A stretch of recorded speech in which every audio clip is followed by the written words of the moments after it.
Jazakumullah khayran. Qu'Allah nous donne le tawfiq de comprendre ces paroles très sincères de Cheikh Abdul Razzaq. Sans plus tarder, Inch'Allah, on va continuer avec, avant de continuer sur le programme normal, une dame qui souhaiterait témoigner.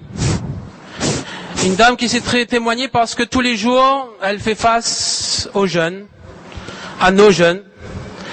Et donc, parce qu'il y a des choses qu'il faut dire. Alors, Inch'Allah, elle va prendre la parole pour quelques minutes et nous dire ce qu'elle rencontre tous les jours. Merci beaucoup. Assalamu alaikum tout le monde, mes chères sœurs et mes chers frères en islam. Donc effectivement, afin d'illustrer et de rendre plus concret le thème de la journée d'aujourd'hui, donc l'éducation des enfants, je vais donc vous apporter mon expérience d'infirmière scolaire et de mon vécu de tous les jours à l'infirmerie dans un lycée. Donc effectivement, c'est du thème d'aujourd'hui, ce n'est pas forcément de ce qui a été dit avant moi, mais c'est la même préoccupation, c'est-à-dire l'éducation de nos enfants. Donc je suis infirmière et du fait du secret médical et professionnel et de la relation de confiance qui s'établit entre le jeune et moi dans le lycée, je pénètre dans ce qu'il y a de plus intime et de plus vrai chez le jeune. Donc j'aimerais juste vous citer deux exemples, parce que le temps est compté effectivement. Donc un exemple sur les jeunes, et là je m'adresse en direction des parents, et un exemple sur les parents, et là je m'adresserai donc aux jeunes. Donc en direction des parents, je voudrais juste et là ce n'est pas de la fiction, c'est ma réalité de tous les jours et c'est mon vécu. Donc vous dire ce que j'entends et ce que je partage avec mes jeunes de la communauté musulmane, donc à l'infirmerie. Par exemple, alors je préviens tout de suite que les prénoms sont des prénoms d'emprunt, des prénoms fictifs, donc n'allez pas taper sur votre fille ou votre garçon parce qu'ils portent le même prénom, s'il vous plaît. Donc alors j'ai par exemple Fatma, 15 ans, qui vient me voir pour avoir des informations sur les méthodes de contraception, par exemple. Ou alors Abdul, qui est en pleine souffrance, mais vraiment une grande souffrance et désarroi, parce qu'il a des doutes par rapport à son orientation sexuelle. Ou encore Farouk, on me demande d'aller chercher dans la cour du lycée et qui ne me reconnaît même pas alors qu'on s'est déjà vu plusieurs fois durant l'année scolaire et qui ne me reconnaît même pas tellement il a mettre les faits. Ça, c'est ma réalité.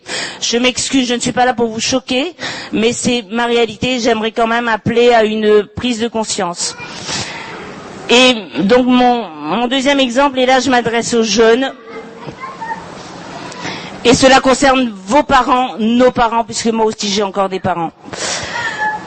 Lorsqu'un jeune, et cette scène que je vais vous relater se passe très souvent à l'infirmerie, et je suis sûre que les jeunes qui sont là et qui m'entendent, ils vont sourire parce qu'ils l'ont déjà entendu de ma part.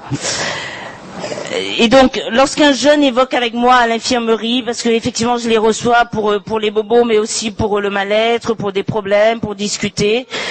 Et donc, lorsqu'il évoque avec moi à l'infirmerie l'absence d'amour des parents, de leur non-présence à l'égard de leurs enfants, du manque de communication, je leur décris leur comportement à eux à la maison. Et si on se met à l'extérieur et qu'on regarde comment se comporte un jeune quand il rentre de l'école, voilà ce qu'on voit et ce que je vais vous décrire. Donc je dis aux jeunes, tu rentres de l'école, GSM à la main bien entendu, c'est Falaz, hein, écouteurs aux oreilles, papa... Allô? Oui, pardon. Papa est encore au travail et maman prépare le repas à la cuisine, seule. Tu te diriges directement vers ta chambre en envoyant valdinguer les baskets et le sac, parce que bien sûr maman va passer derrière pour ramasser, ou pour dire Abdul, Fatma, ramasse s'il vous plaît, mets dans votre chambre. Sans dire salam. Et dans ta chambre, bien sûr, il est super important pour toi de continuer à discuter avec tes camarades sur Facebook, Twitter ou Skype. Le repas est servi et tes parents t'appellent 1 fois, 5 fois, 10 fois. Le repas est servi, viens à table. Le repas est servi, viens à table. Tu finis par venir et avales ton dîner sans un mot ou un échange avec tes parents. Et hop, tu repars dans ta chambre et tes parents t'entendent à travers la porte de ta chambre rire et discuter avec tes amis par GSM ou sur Skype. As-tu été voir maman à la cuisine à ton arrivée? Lui faire salam, un bisou, lui demander comment s'est passée sa journée parce qu'elle aussi elle a travaillé maman, elle aussi elle est fatiguée. Non, tu n'as rien fait de tout cela. Ton comportement est normal, en tout cas tu trouves ça normal.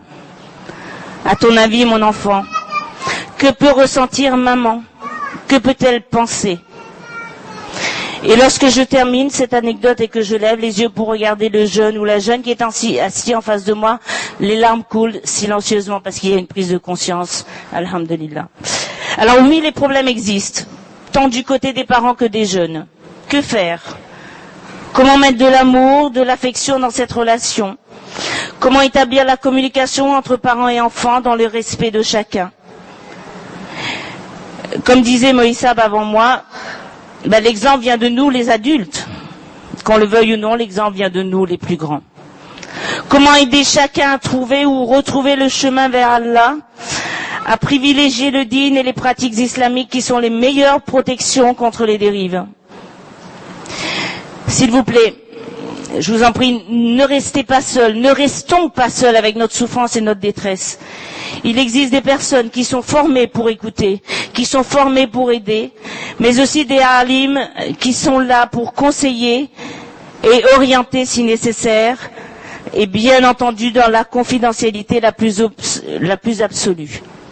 Merci de votre attention et c'était tout ce que je souhaitais apporter, mais je pense que c'était nécessaire parce que effectivement, c'est du concret, c'est du vécu et c'est tous les jours que cela se passe dans les établissements scolaires. Merci à vous, assalamu alaikum.